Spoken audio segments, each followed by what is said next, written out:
కంటికి కనిపించకుండా ఆన్లైన్ ద్వారా అందిన కాడికి దన్నుకునే సైబర్ నేరగాళ్లు ఎప్పటికప్పుడు పందం మార్చుకుంటున్నారు. తాజాగా వారు వేస్తున్న ఎత్తుగడే వాట్సాప్ హ్యాకింగ్. దేశవ్యాప్తంగా వాట్సాప్ వినియోగదారుల ఫోన్ నెంబర్లను సైబర్ నేరగాళ్లకు డార్క్ వెబ్ ద్వారా కొంటున్నారు. వాటి ఆధారంగా వృద్ధులు, గృహిణులనే టార్గెట్ గా చేసుకుని స్కామ్లకు పాల్పడుతున్నారు. ఓ వినియోగదారుడి ఫోన్లో ఉన్న వాట్సాప్ మరో ఫోన్లో యాక్టివేట్ కావాలంటే యాక్టివేషన్ కోడ్ గా నిలిచే ఓటీపీ తప్పనిసరి. టార్గెట్ చేసిన వ్యక్తులు వాట్సాప్ ను తమ ఫోన్లో యాక్టివేట్ చేసుకోవడానికి సైబర్ నేరగాళ్లు పక్కా పథకం ప్రకారం కథ నడుపుతున్నారు. మొదట తమ వద్ద ఉన్న స్మార్ట్ ఫోన్లో వాట్సాప్ యాప్ను డౌన్లోడ్ చేసుకున్నారు. దీన్ని యాక్టివేట్ చేస్తూ టార్గెట్ చేసిన వ్యక్తుల మొబైల్ నంబర్ ఎంటర్ చేస్తున్నారు. వాట్సాప్ యాప్ నుంచి యాక్టివేషన్ కోడ్, ఓటీపీ అసలైన వినియోగదారుడి ఫోన్ నంబర్లకు వెళ్లగానే కేటుగాళ్లు ఆ నంబర్కు కాల్ చేస్తున్నారు. తాము ఓ సైట్ లో రిజిస్ట్రేషన్ చేసుకుంటూ పొరపాటున మీ నంబర్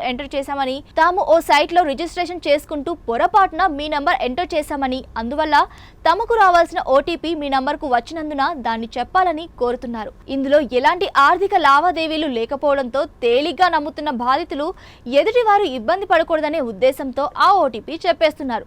దీంతో సైబర్ నేరగాళ్లు అప్పటికే సిద్ధం చేసుకున్న వాట్సాప్ యాప్ లో ఎంటర్ చేస్తున్నారు. ఈ పరిణామంతో బాధితుడి నెంబర్ తో పనిచేసే వాట్సాప్ ఫోన్ నుంచి సైబర్ నేరగాడి ఫోన్ లో యాక్టివేట్ అవుతుంది. ఆ తర్వాత అది వారి ఆధీనంలోకి వెళ్లిపోతుంది.